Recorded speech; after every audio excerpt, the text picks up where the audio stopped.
मेरे प्यारे दोस्तों, आपका स्वागत है हमारी यूट्यूब चैनल पर। सभी के मंगल की कामना करते हुए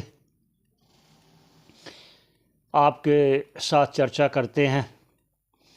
जैसा कि आप जानते हैं, पंचदशी का दूसरा प्रकरण शुरू हुआ है, पंचभूत विवेक प्रकरण। तो हमारा प्रयास यही है, आप सबका सहयोग भी मिल रहा है, उसके लिए आपका बहुत बहुत धन्यवाद, शुक्रिया। आप श्रोताओं से हमें प्रेरणा मिलती है कि हम और आपके लिए नए नए शास्त्रों का, उपनिषदों का, महापुरुषों के श्रीमुख से हम सब मिलकर श्रवण करें। और श्रवण भी क्यों करना चाहिए? ईश्वर की कृपा से हमें ये उपलब्ध हो रहा है, इसलिए भी श्रवण करना चाहिए। और इसलिए भी श्रवण करना चाहिए कि उपनिषद स्वयं भगवती श्रुति कह रही है कि श्रवणायापि बहुर्भी यो ना लभ्य। ये उपनिषदों की चर्चा, ये शास्त्रों की चर्चा जो इस भावसागर से पार होने के लिए और इस संसार के सर्व अनर्थों की निवृत्ति के लिए पर्याप्त है श्रवण करना। और अगर उस पर मनन किया जाए, फिर निधिध्यासन अर्थात ध्यान द्वारा जो शास्त्र कह रहा है, जो हम श्रवण कर रहे हैं, उनका जो तात्पर्य है, उस आत्म तत्व का अनुभव करना कि मैं ये देह से भिन्न हूँ, वह अजन्मा आत्मा मैं हूँ, वह व्यापक, वह अनंत घन मैं हूँ, ऐसा अनुभव करने के वही निधिध्यासन कहा गया है। पहले श्रवण करना, जो श्रवण किया है वो कैसे सत्य है, कैसे मैं देह नहीं हूँ, ऐसे उनका मनन करते हुए फिर ऐसे ध्यान द्वारा उस आत्म तत्व को प्राप्त करने के लिए अनुभव करना है, फिर तो बहुत उत्तम है। भगवान भी कह रहे हैं, मनुष्यानाम सहस्रेषु कश्चिद यतति सिद्धये। हजारों मनुष्यों में कोई एक मुझे यत्न करता है पाने के लिए। ऐसे हजारों लोग, यततामपि सिद्धानाम, ऐसे हजारों लोग हों, उसमें कोई एक ऐसा यत्न करता है कि जो मुझे प्राप्त कर लेता है, मेरा स्वरूप को प्राप्त कर देता है, फिर वो पुनः इस भवसागर में नहीं आता। ऐसा किसी किसी के मन में, ऐसा अंतःकरण में ईश्वर प्रेरणा देकर ऐसा विचार उत्पन्न करते हैं। वो क्यों करते हैं? जिन्होंने पहले उस ईश्वर को प्राप्ति करने के लिए बहुत जन्मों में यत्न किया है। भगवान भी कह रहे हैं, बहु नाम जन्म नामन्ते, बहु जन्मों में ऐसा प्रयास किया हुआ है, जन्म नामन्ते, अंतिम जन्म में मैं उसको मुक्त कर देता हूँ। तेषाम, वह जो लोग प्रयत्नरत हैं, तेषाम तु अंतगतम पापम, जिनके पाप नष्ट हो गए हैं, उनके लिए, उन जिनके पाप नष्ट हो गए, उन्हीं के हृदय में प्रेरणा देते हैं कि मुझको आत्म स्वरूप से जानो।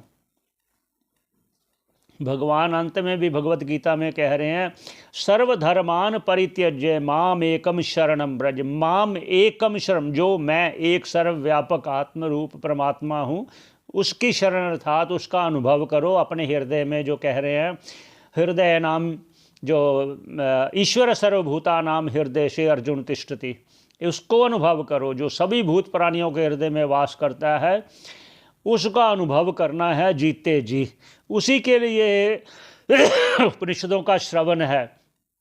हनुमान जी ने भी हम सब के कल्याण के लिए भगवान राम से पूछा कि कलयुग में ये हमारे जो जीव हैं, जो मनुष्य देह धारण किए हैं ईश्वर की कृपा से, कहते कब हुक करी करुणा नर देही, दे तु ईस बिनु हेतु स्नेही। बिना हेतु के, बिना कारण के कृपा करते हुए ईश्वर हमको मनुष्य जन्म देता है। ये रामायण में आया है, आप लोग भी जानते हैं।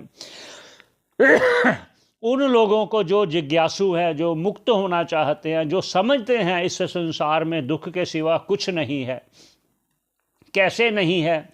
जन्म में भी दुख होता है, जन्म के बाद फिर उसको कोई रोग आ जाए तो दुख होता है।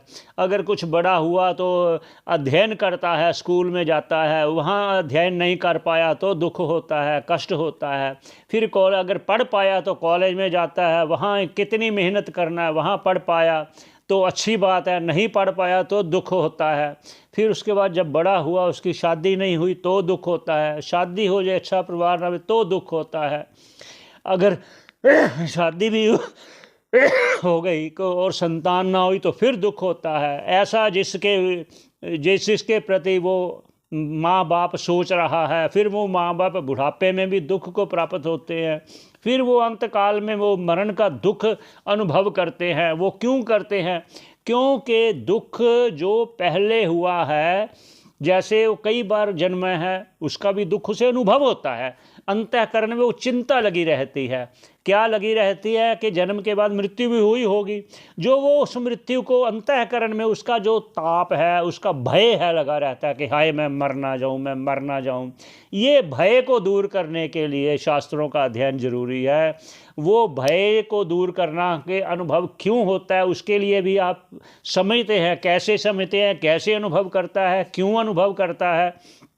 जिस प्रकार एक नव जन्मा बच्चा जब उसे भूख लगती है तो माँ स्तन से दूध पिलाती है, तो उस तुरंत उसके मुख से लगते ही स्तन वो दूध पीने लग जाता है। उसके कौन बताया? किसने बताया कि अब तू दूध पी, ये दूध पीने के लिए है, अब तेरी अवस्था ऐसे है? किसने बताया? क्योंकि उसने पूर्व अनुभव किया है। जानवर का बच्चा है, गाय का बछड़ा भी है, उसको भी जब जन्म लेता ही उस स्तन को मुंह लगाते ही वो पीने लग जाता है। किसने बताया? क्योंकि पूर्व जन्म में अभ्यास है। वही अभ्यास अंतःकरण में वो भय रूप में जब मृत्यु निकट आती है तो भय सताता है। जन्म का भी ये दुख होता है। जब गर्भ में 9 महीने पड़ता है तो उस समय उसे कितना कष्ट होता है वो जानता है, लेकिन बता नहीं पाता। क्यों नहीं बता पाता? वो तो उसको 9 महीने जन्म के बाद 9-10वें महीने के बाद कुछ माँ पापा बोलने लगता है। तो जो इंद्रियां जब बोलने लगती हैं वो जो स्मृति बनी हुई थी गर्भ काल में वो भूल जाता है। वो फिर वही मेरे माँ है, ये मेरे पापा मामा, ये मेरे वो मेरे, ये मैं इसमें लगा हुआ वो जो स्मृति है जो गर्भ में याद कर रहा था कि हे परमात्मा मेरा छुटकारा करो, मैं आपको याद करूँगा, मैं आपका भजन करूँगा, मुझे इससे छुटकारा दिलाओ, वो याद करता है। इसलिए जन्म का दुख वो जानता है, वो अनुभव करता है। ऐसे भी मृत्यु काल में हर मनुष्य हजारों बिच्छुओं का डंक जो उसको जो दुख होता है वो अनुभव करता है। इसलिए हर आदमी मरने के भय से भयभीत होता है। इसलिए शास्त्रकार कहते हैं ये सब कैसे पता चलेगा? इन बातों का शास्त्रों से पता चलेगा। जिस प्रकार यज्ञ करना है, हवन करना है, शादी में वो जो फेरों में हवन कहाँ से पता चला? शास्त्रों से पता चला। तो इस भव सागर से पार होने के लिए, सभी दुखों से दूर होने के लिए कहाँ से पता चलेगा? शास्त्रों से पता चलेगा। इसलिए हमें शास्त्रों का अध्ययन करना चाहिए। श्रुति भी कह रही है श्रवणायापि, ऐसे तो भाग्यशाली, श्रवणायापि बहुर्भी, बहुतों को, ना लभ्ये, नहीं लाभ होता, सुनने को लाभ नहीं होता। क्यों? क्योंकि वो पुण्य कर्म किए हैं जिन्होंने, वही सुन पाते हैं। जिन्होंने पुण्य कर्म किए हैं वही गुरु की शरण में जाते हैं। जिन्होंने पुण्य किया वही गुरुद्वारा में जाते हैं। जिन्होंने पुण्य किया वही मंदिर में जाते हैं।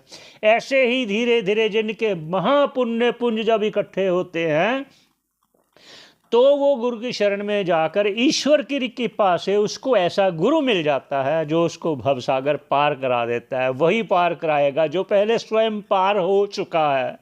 जो स्वयं पार नहीं हुआ वो दूसरे को कैसे पार कराएगा?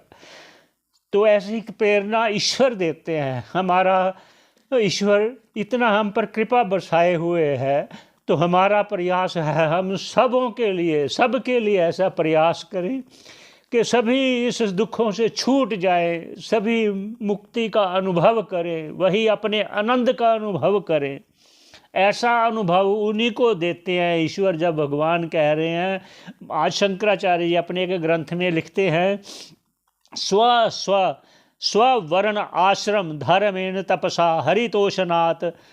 ईश्वर कृपा से क्या कहते हैं? स्वर्ण अपने वर्ण अर्थात जो वर्ण ब्राह्मण है उसका क्या धर्म है, उसका पूजा है, जप है, तप है, इसका धर्म है। फिर क्षत्रिय है, उसका धर्म है मन में ऐसी प्रेरणा रखे कि मैं निर्बलों की रक्षा करूंगा, मैं किसी से अन्याय नहीं करूंगा, ऐसे जप तप करता हुआ, ऐसे धर्म पर चलता हुआ। ऐसे ही वैश्य के लिए धर्म, ऐसे स्ववर्ण धर्मेन तपस, धर्म के ऊपर रखकर चलता हुआ, तप को जप तप दे द्वारा अपने अंतःकरण को शुद्ध करता हुआ ईश्वर प्रेरणा से, उसको ऐसा फिर अनुभव होता है कि ईश्वर जो है वो मैं ही हूँ, ये जगत मुझ में अध्यस्त है। जिस प्रकार स्वप्न में हम ये सब देखते हैं, जीव है, आते हैं जाते हैं, खाते हैं पीते हैं, लेकिन होता कुछ भी नहीं वहाँ जब जगते हैं तो। जब जगते हैं तो ऐसा अनुभव होता है। ऐसे ही जब इस जागृत का जो हम अनुभव करेंगे कि मैं, ये संसार सब मिथ्या है, ये देह मिथ्या है, ये देह तो जल जाएगी, ख़त्म हो जाएगी, अगर ये ख़त्म हो जाएगी तो इसके द्वारा किया हुआ जो कर्म है वो फिर कहाँ जाएगा। इसका अर्थ है कि सूक्ष्म देह है, ये कर्मों का संस्कार पड़ते हुए उस संस्कारों के बल से उसे नया जन्म मिलता है। उसके संस्कार के बल से जैसे जैसे पुण्य करेगा ऐसे ऐसे उच्च श्रेणी को जाएगा, जैसे देव श्रेणी को प्राप्त कर सकता है। जितने निकृष्ट कर्म करेगा वो अधोगति में जाएगा, जो पशु पक्षियों में जाएगा। यही एक मार्ग है, यही एक द्वार है, मनुष्य देह मिलने का द्वार है। इस द्वार के द्वारा हम जिस द्वार से जाएंगे, चाहे नीचे वाले द्वार को जाएं, चाहे ऊपर वाले द्वार को जाएं, चाहे बहुत पुण्य पुंज अगर हो जाए, अगर ऐसा तो करना करके भगवान ऐसे गुरु के द्वारा हमारा इसी जन्म में जीते जी हमें ऐसा अनुभव प्राप्त करा देते हैं। हमारा यही प्रयास है सभी के लिए। सभी आप श्रोताओं का मैं धन्यवाद करता हूँ, बहुत बहुत धन्यवाद करता हूँ। आपकी प्रेरणा से मुझे भी प्रेरणा मिलती है, आपके बहाने से मैं भी श्रवण कर लेता हूँ। इसीलिए जो रोगी होता है, जो रोग होता है, उस रोग के संबंधित डॉक्टर के पास जाता है। ऐसे ही ये इस भाव रोग को दूर करने के लिए एकमात्र डॉक्टर है। शास्त्रों का अध्ययन द्वारा हम उसको जान सके तो अति उत्तम। यहीं पर आगे चर्चा जारी रखेंगे। 30 मार्च को पहला नवरात्रा शुरू होने वाला है। 30 मार्च 2025 को हरिद्वार में प्रस्थान त्रयी ज्ञान यज्ञ शुरू होने वाला है। बहुत से महात्मा बाहर से आएंगे, तो हमारा प्रयास रहेगा आप लोगों के साथ हम भी श्रवण करें। पुनः श्रवण करने पर ही उसके संस्कार बनेंगे। संस्कार बनने पर जिस प्रकार एक बच्चा जो पढ़ रहा होता है एग्ज़ाम के दिनों में, वो पढ़ते पढ़ते सो जाता है, तो स्वप्न में भी वही देखता है, मैं एग्ज़ाम देने जा रहा हूँ, मैं लेट हो गया, फटाफट जाता है। वही संस्कार के कारण उसको स्वप्न भी आते हैं। ऐसे ही ये श्रवण का संस्कार हमें उसी ओर लेके जाएगा। इसका मैं दृढ़ निश्चय से आपसे कह सकता हूँ, ये सुना हुआ व्यर्थ नहीं होगा। तो यही विश्राम देते हैं। पुनः भेंट होगी आपके सभी का मंगल चाहते हुए, सभी का कल्याण हो। आप श्रोताओं का बहुत बहुत धन्यवाद। आपकी प्रेरणा से हमें भी श्रवण करने को मिल जाता है। पुनः सभी के मंगल की कामना करते हुए यही विश्राम देते हैं। पुनः भेंट होगी। धन्यवाद सभी का।